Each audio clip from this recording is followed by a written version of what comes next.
Namaskar, this is Akhilesh Bhargava again. Welcome to Tidbits on Business and Finance with me.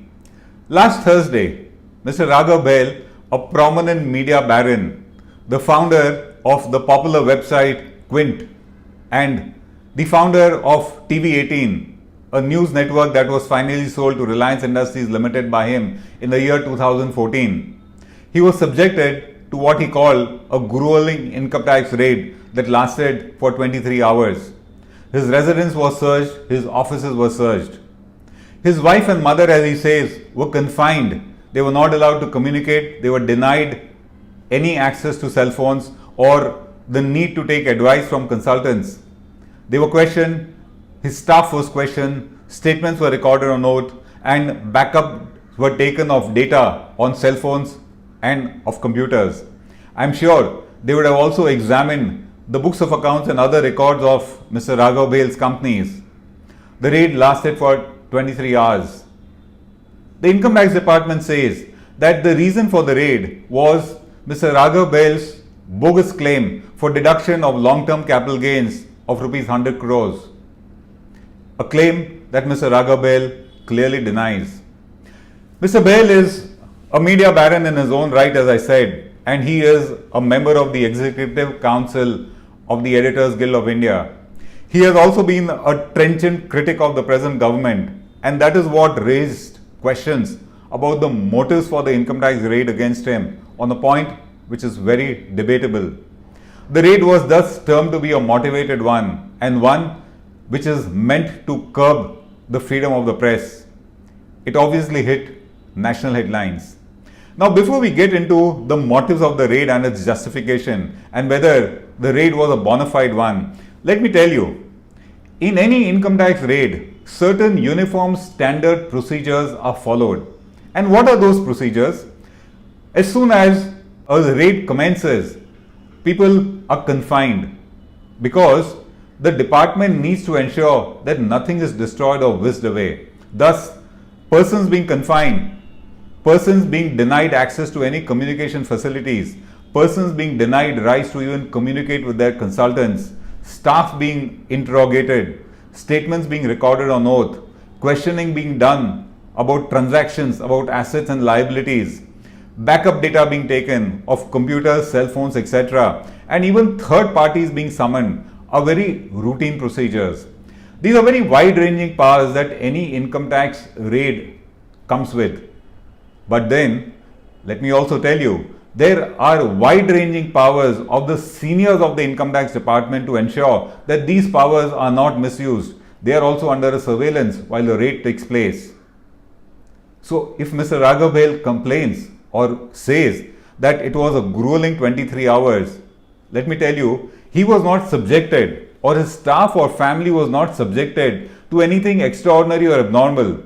These are normal procedures that take place when an income tax raid takes place in any case, whether it's on a small entrepreneur or a big entrepreneur, whether it is on a low profile entrepreneur or a high profile entrepreneur like Mr. Raghav Bahl. The question then is, what was the motive for the raids? Was the raid justified? Let's get into that, which is the real reason for our today's episode. An income tax raid generally takes place when there is very direct information that a person is hiding information, is hiding undisclosed assets, the person has evaded taxes, the person is likely to destroy incriminating evidence or undisclosed assets that he may have earned by way of tax evasion.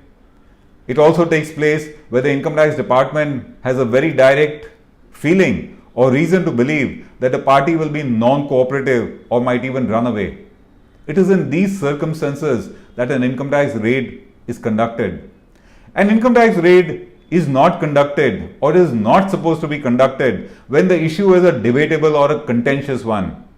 In this case, there are no such allegations that Mr. Bahl was not cooperating or he would have run away or he was hiding something or there were chances that he will not cooperate with the department. He did not have any such allegations. There is no reason to believe that. He is a person with deep-rooted interests in India, and there is certainly no reason he would have created a situation to justify a raid for these reasons. He was subjected to a raid for a very debatable issue. A debatable issue whether his claim for long-term capital gains tax exemption was a bogus one. That was a debatable issue. And debatable issues can be sorted out, or they have to be assessed by way of summoning the person to the income tax department and not by the department visiting his premises. He could have been summoned, his consultants would have been summoned, he would have been asked to give further information, data or documents, and I'm sure with the kind of business interests he has, compliance would have taken place. So, when it is a debatable issue, however much the department may have its strong opinions about the taxability or otherwise of the transaction concerned, either it is sorted out during the course of the assessment proceedings or it is sorted out by the judicial authorities, for which India has a very clear hierarchy. It is a known fact that during the course of the raid on Mr. Bahl, there is no statement made by the department that incriminating assets or evidence were found during the course. In other words, it means the search was only pursuant to the department's contention that his claim for long-term capital gain tax is bogus. That does not justify an income tax raid on a person. Debatable issues are a matter of courts and appellate authorities and not a matter of conducting a raid. That amounts to actually raising questions.